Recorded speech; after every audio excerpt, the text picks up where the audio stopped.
আসসালামু আলাইকুম। চতুর্থ শ্রেণীর শিক্ষার্থী বন্ধুরা কেমন আছেন? আশা করছি ভালো আছেন আপনারা সবাই।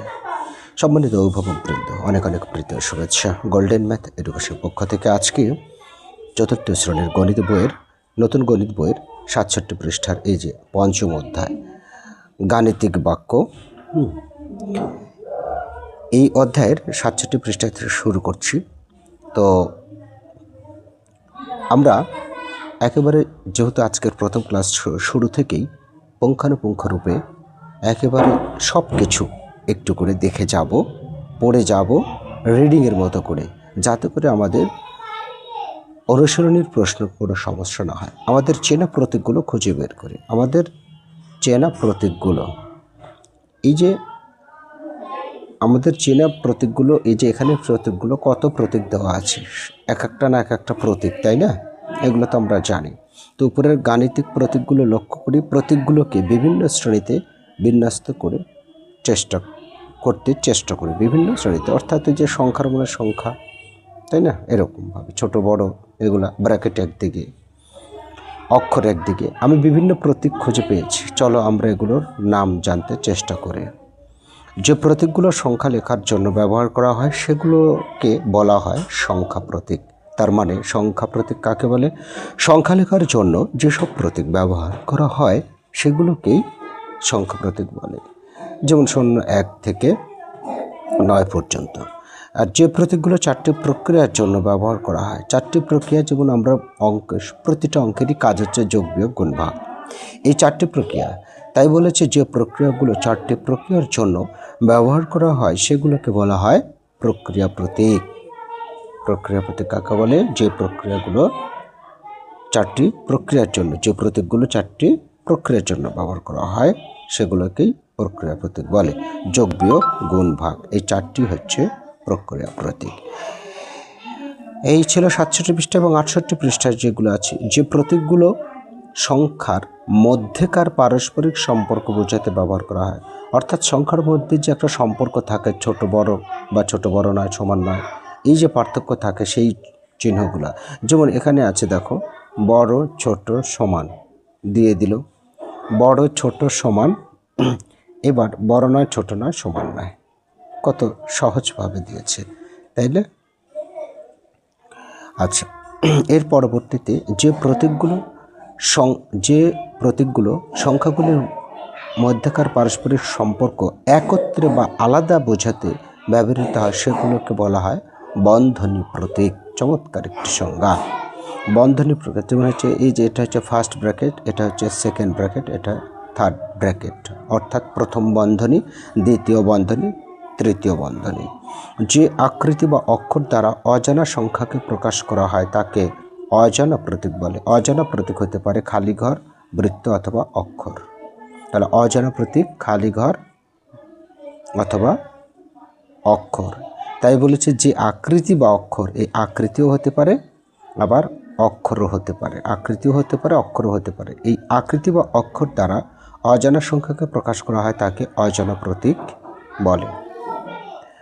সম্পর্ক প্রতীকগুলোর নামের ব্যাপারে খেয়াল রাখতে হবে। চলো আমরা খেয়াল রাখি। যেমন আমরা তো এটা জানি, সমান সমান নয়, বৃহত্তর বৃহত্তর নয়, ক্ষুদ্রতর ক্ষুদ্রতর নয়। একটা বিষয় আমি জানিয়ে দিই, বৃহত্তর চিহ্ন মনে রাখার কৌশল হচ্ছে, তোমার ডান হাত মুষ্টি পাকিয়ে যখন এইরকমভাবে বাঁকা করবে, মনে করো এটাই তোমার ডান হাত, ঠিক আছে? এটা হচ্ছে তুমি, এটা মনে করো তুমি, আর তোমার ডান হাত এইভাবে বাঁকা করেছো, ঠিক আছে, বাহু। তাহলে এই ডান হাত যখন বাঁকা করবে তখন সেটা হবে বৃহত্তর, আর যখন বাম হাত মুষ্টি পাকিয়ে এরকম করে সামনে দিয়ে ভাঁজ নিবে, তখন সেটা হবে তোমার কি? এটা হচ্ছে ক্ষুদ্রতর। এইটুকু একটু মনে রাখবে, ঠিক আছে? আচ্ছা, তারপরে বৃহত্তর নয়, ক্ষুদ্রতর নয়, প্রথম বন্ধনী, দ্বিতীয় বন্ধনী, তৃতীয় বন্ধনী। আর রাতুলের কাছে 42 টাকা আছে, সে নিজের জন্য 12 টাকা রেখে বাকি টাকা 6 জনের মধ্যে সমান ভাগে ভাগ করে দিল। বিভিন্ন প্রতীক ব্যবহার করে এটি উপস্থাপন করো। এখানে লক্ষ্য করেছ যে এখানে লক্ষ্য করছো আমি এভাবে লিখেছি, দেখো 42 থেকে, এখানে 42 টাকা আছে আর 12 টাকা রেখে দিল, তাহলে 42 থেকে 12 বাদ দিয়ে দিয়েছে, বাকি টাকা 6 জনের মধ্যে ভাগ দিয়েছে, তাই এটা ব্র্যাকেট দিয়েছে। এখানে সংখ্যাগুলোকে প্রক্রিয়া প্রতীক বা প্রক্রিয়া প্রতীক ও বন্ধনী দ্বারা যুক্ত করা হয়েছে। কতিপয় সংখ্যাকে প্রক্রিয়া প্রতীক ও প্রয়োজনে বন্ধনী দ্বারা যুক্ত করলে সংখ্যা রাশি তৈরি হয়। তাহলে সংখ্যা রাশি কিভাবে তৈরি হয় এটা আমরা এখানে জানলাম, যে সংখ্যা রাশি তৈরি হয় কিভাবে, কতিপয় সংখ্যাকে প্রক্রিয়া প্রতীক ও প্রয়োজনে বন্ধনী, প্রক্রিয়া প্রতীক ও প্রয়োজনে বন্ধনী দ্বারা যুক্ত করলে সংখ্যা রাশি তৈরি হয়। 68 পৃষ্ঠার কাজ শেষ, এবার 69 পৃষ্ঠা। তাহলে এটি একটি সংখ্যা রাশি, অর্থাৎ এই যে দেখো প্রক্রিয়া প্রতীক তো ব্যবহার হয়েছে, এই যে যোগ বিয়োগ এবং ভাগ, আর প্রয়োজনে বন্ধনী ব্যবহার করা হয়েছে, এটাই হচ্ছে সংখ্যা রাশি। এবার বলেছে গাণিতিক প্রতীক ব্যবহার করে নিচের সংখ্যা রাশিগুলো প্রকাশ করি। হ্যাঁ, এখানে গাণিতিক প্রতীক ব্যবহার করে সংখ্যা রাশি প্রকাশ করতে হবে। আমি এখানেই করে দিচ্ছি। 1 নম্বরটা 49 ভাগ, তো 49 ভাগ 7, ওকে। তারপর 9 গুণ 9 যোগ 19, এই যে 9 গুণ 9 যোগ 19। এর পরবর্তীতে বলেছে 35 থেকে 5 বিয়োগ করে বিয়োগফলকে 6 দিয়ে ভাগ। 35 থেকে 5 বিয়োগ, দেখো একটু ভাবতে হবে, এই যে 35 থেকে 5 বিয়োগ, এই বিয়োগফলকে 6 দ্বারা ভাগ, তাহলে একটি ব্র্যাকেট দিবে, দেওয়ার পরে ভাগ 6 লিখবে, ঠিক আছে।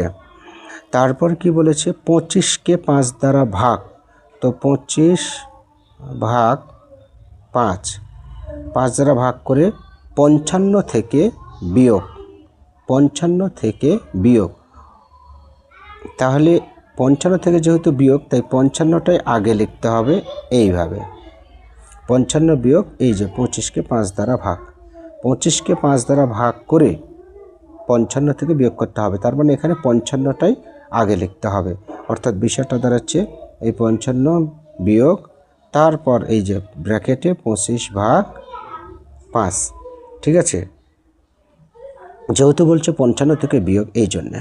তারপর 5 নম্বরটা 55কে 12 দিয়ে গুণ করে, অর্থাৎ 55কে 12 দ্বারা গুণ করতে হবে, 5 দিয়ে ভাগ, তাহলে ব্র্যাকেট দিয়ে ভাগ 5 দিতে হবে, ওকে।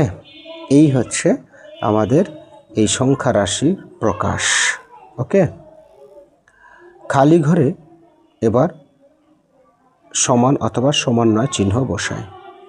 তো এখানে দেখো এই দুটো গুণ করলে কত হয়, 4 5 20, তাহলে এই পাশে আছে 20, তার মানে এখানে সমান। 12 দিয়ে 36কে ভাগ করলে হয় 3, তার মানে এটা সমান নয়, এটা সমান নয়। তারপরে এটা 3 দ্বারা 14কে গুণ করলে 3 14 42 হয়, আর এটাকে যোগ করলে 41 হয়, তার মানে এটাও সমান নয়। তারপর 3 দিয়ে 57কে ভাগ করলে 19 হয়, আর এটা থাকে এটা বিয়োগ করলে 21 হয়, এই দুটো বিয়োগ করলে 21 হয়, আর এটাকে এটা ভাগ করলে 19 হয়, তার মানে সমান নয়, এটাও সমান নয়, ওকে। আচ্ছা, ওকে শিক্ষার্থী বন্ধুরা, তাহলে আজকে এই পর্যন্তই থাক। আগামী দিনে ইনশাল্লাহ এই যে 3 নম্বর এবং 4 নম্বরটা তুলে ধরব, ঠিক আছে, প্রয়োজনে খাতায় লিখে বুঝিয়ে দেব, এই কারণে। তবে আজকে এ পর্যন্তই, ভালো থেকো, সুস্থ থেকো, তোমাদের সবসময়ের জন্যই মঙ্গল কামনা করি, এই প্রত্যাশায়। আল্লাহ হাফেজ।